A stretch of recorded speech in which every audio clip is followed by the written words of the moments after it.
Estamos de volta e hoje conversando com Débora Goldsweig, idealizadora do projeto Irmãos. Débora, nós estamos falando a respeito da continuidade da vida, quando os pais vão embora. Quando os pais de pessoas com deficiência morrem, morre um, morre o outro, eles sentem um vazio muito grande, precisam de um tratamento psicológico, precisam de um apoio maior, como que eles se comportam em relação à família, em relação aos irmãos?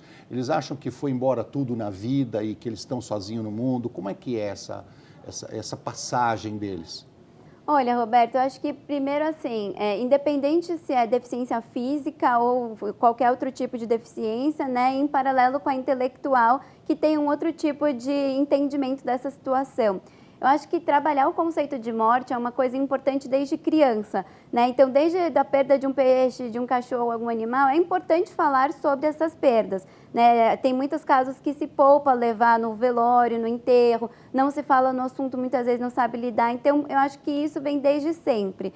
E tem uma questão, né, da fase de vida, né? Então, por exemplo, um adolescente, né, que acaba perdendo a mãe, ou já se é um senhor, né, falando agora da deficiência intelectual, o impacto vai ser, né, diferente. Em geral, pelas experiências que eu tenho, assim, aconteceu já casos mais graves de queda de cabelo, de depressão, né? Mas também vai muito da relação do casal, né? Se os pais têm uma relação harmoniosa, independente de serem casados ou não, com esse filho com deficiência intelectual, geralmente é mais tranquilo o processo. Mas se ele é muito apegado, o que acontece? Muitas vezes ou a mãe ou o pai super protegem demais, é o pilar da família.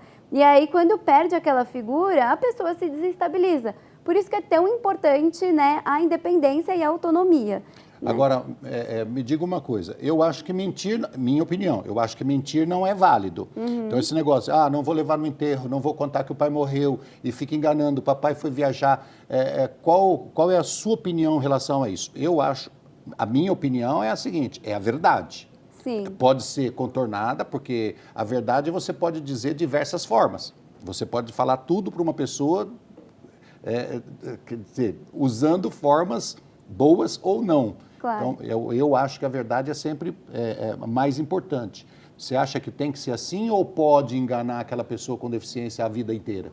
Não, jamais. Eu acho que mentir nunca é o caminho. Eu acho que, assim, a saída é qual é a linguagem que essa pessoa vai aderir, né? Então, não precisa ser a linguagem verbal, né? Às vezes o conflito, né, o tabu está mais na cabeça de quem vai dar a mensagem do que na cabeça da pessoa com deficiência. Sim. Mesmo. Né? Então, Muito assim, mais. ela vai perceber a ausência, e não só a ausência, mas todo o universo que está em volta dela, que Porque vai ser muda, um né? universo mais triste. E assim, né, até fazer essa transição, uma vez eu ouvi de uma das irmãs, né, do nosso grupo, que teve filho recentemente.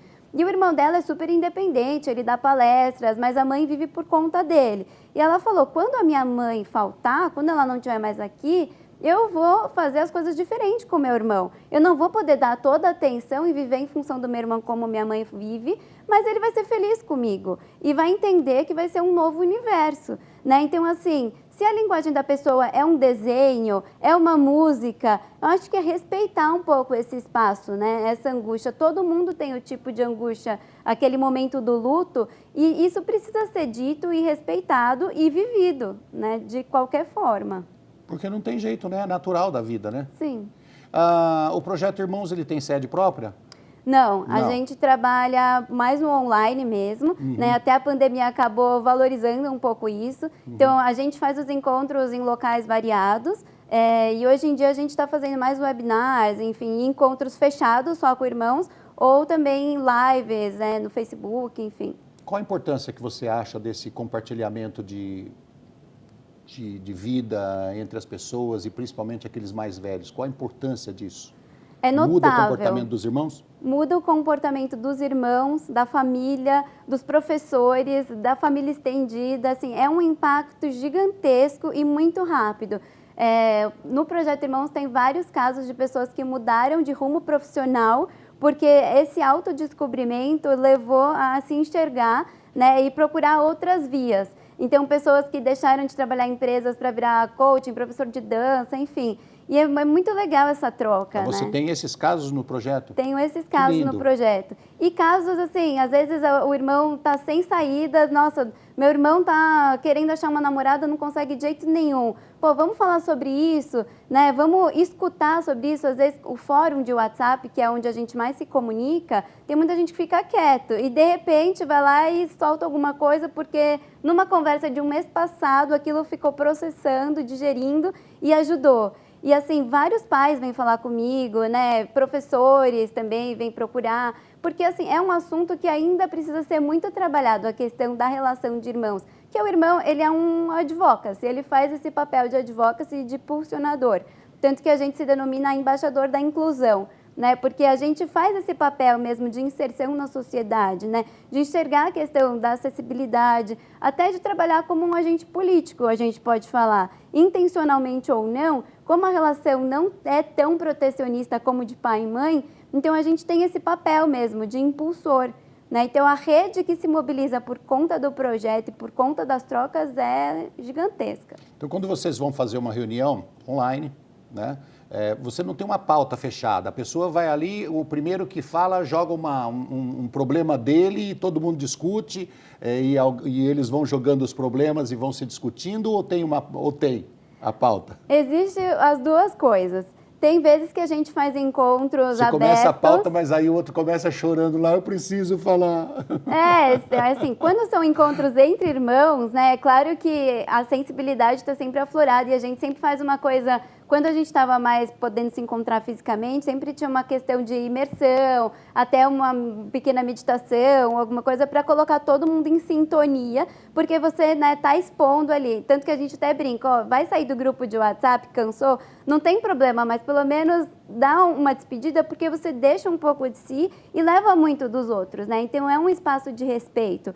Mas sim, sempre tem uma pauta programada, né, com essas angústias. O fórum de WhatsApp é o principal antro onde aparecem essas angústias ou essas comemorações. Então sempre tem um assunto e quando a gente faz com outros profissionais, enfim, aí a gente, né, dá um workshop, a gente tem um foco específico. E geralmente, quando o encontro é fechado, a gente traz um profissional de apoio. Uma psicóloga, uma neuropsicóloga, uma geneticista, aí vai depender muito, né, da abordagem. Ah, sim. Então, quer dizer, você já tem mais ou menos ideia do que o assunto vai tratar e você já traz um profissional da área para discutir aquilo. Então, as pessoas que vão participar do evento já sabem que pode perguntar sobre sexo, ou pode perguntar sobre tratamento dentário, pode trabalhar esse ou aquele assunto, porque tem um profissional ali escutando. Isso, ou para discutir, né, quando a gente tem, então, vamos sexualidade aí sim, ou para dar o apoio mesmo, que a gente pode abrir muitas feridas e é legal ter um profissional de apoio da área terapêutica para dar um embasamento ali, um suporte, né? Então, depende. Às vezes a gente vai se encontrar para falar... 90% dos encontros tem que ter um psicólogo. É ideal. Porque sempre aparecem questões, assim, e assim, são questões muito íntimas. Meu marido não se relaciona bem com meu irmão, como que eu lido com isso? Né? Meu irmão está com crises da pandemia e eu não estou sabendo lidar porque eu não moro com ele, isso me gera muita ansiedade, que reflete... Então, assim, são coisas muito íntimas. Culpa e tudo mais. Na pandemia, você disse que até valorizou os encontros, porque já se fazia por processos pela internet, né? E agora, como não pode encontrar mesmo, então o pessoal se juntou mais. Você acha que aumentou o grupo? E quais são os assuntos mais discutidos? Aumentou o grupo, foi muito legal também a interseção com os irmãos, né, com e sem deficiência. Recentemente a gente fez um encontro com os irmãos junto e foi muito legal, porque foi um aprendizado gigante, assim, online, né, de interação, porque principalmente para a deficiência intelectual é mais difícil ter essa entrega, né, então foi bem bacana. E assim, aumentou a visibilidade de outras pessoas, de outras áreas, que não viam importância nos assuntos discutidos, né? E aí, assim, quais são os temas mais abordados? Sexualidade, envelhecimento. Envelhecimento é um dos temas que tem mais pauta. Mediação de conflitos, inserção no mercado de trabalho. E sempre, assim, lembrando que a gente tem esse viés de falar de nós e com certeza, refletindo nos nossos irmãos. Porque é engraçado, Roberto, assim, muito difícil às vezes trazer a gente para falar da gente mesmo. Então, igual tem grupo de pai e mãe, a gente precisa usar uma desculpa, né? Vamos falar dos nossos irmãos para, sem querer, a gente falar da gente. E aí a coisa começa a fluir. E como é que vocês tratam essa questão da sexualidade? Deixa correr solto? Conversa francamente com o deficiente? A gente fez recentemente lives separadas sobre esses dois temas, né? A gente trabalhou sobre questão do idadismo e outras correlações com o envelhecimento e também uma live sobre sexualidade em geral, né?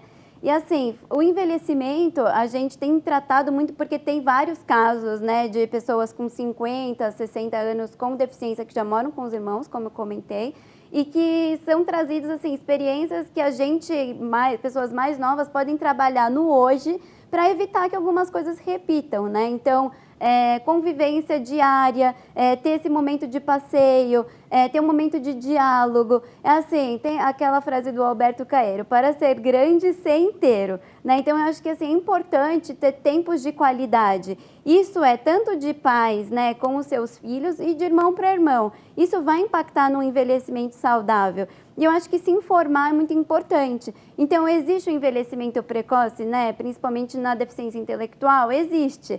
Mas o que eu posso fazer hoje para, né, evitar isso? Então, atividade física, o que é bom para todo mundo. Né? Tem a questão da alimentação. Então, isso tudo é muito trabalhado. Né? E essas relações de não olhar o outro, né, o longevo, com preconceito, acho que aproveitar cada fase da vida, né, e o potencial. E na questão da sexualidade, vocês acham que é louvável uma experiência? Então, essa questão é bem complexa, assim, né? Já ouvi vários casos, até na minha família isso já foi tema de muita discussão. Né? Mas, assim, uma coisa, eu acho que pode ser válido, mas, assim, um mito que eu gostaria de tirar é que a pessoa com deficiência, principalmente a síndrome de Down, ela não tem a sexualidade mais aflorada do que outras, né? Então, se for te dar um abraço, fica tranquilo que não necessariamente é algo além. Existe esse mito de que... E assim, a questão da sexualidade não é só relacionada ao ato, é você estimular prazeres. Então, a pessoa se auto-entender, saber os espaços que ela pode fazer as coisas é muito importante como identidade também, né? Sim.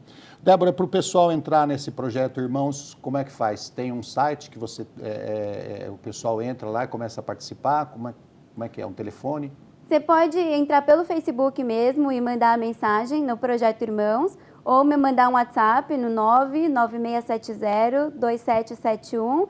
O site, ele é mais informativo, que é o projetoirmãos.com.br. E principalmente esse, a gente tem a conta de Instagram também, Projeto Irmãos 2018. Mas o Facebook é o mais atual. Encerramos. Muito obrigada. Obrigado pelo seu trabalho. Eu acho lindo, eu acho que todas as vezes que uma pessoa se dedica a melhorar um pedacinho do mundo, ele sempre melhora o mundo. Com certeza. Uma gota d'água no oceano aumenta o oceano. Sim, com certeza. E lembrar que o peixe na água não vê a água, então procure ajuda, né, e converse com mais pessoas. Legal, obrigado, Débora. Obrigada. E obrigado a você que nos acompanhou. Se você quiser rever esse ou qualquer outro dos nossos programas, acesse saopaulo.sp.leg.br/TV Câmara SP ou um dos nossos canais nas mídias sociais. TV Câmara São Paulo, assista, fique sabendo.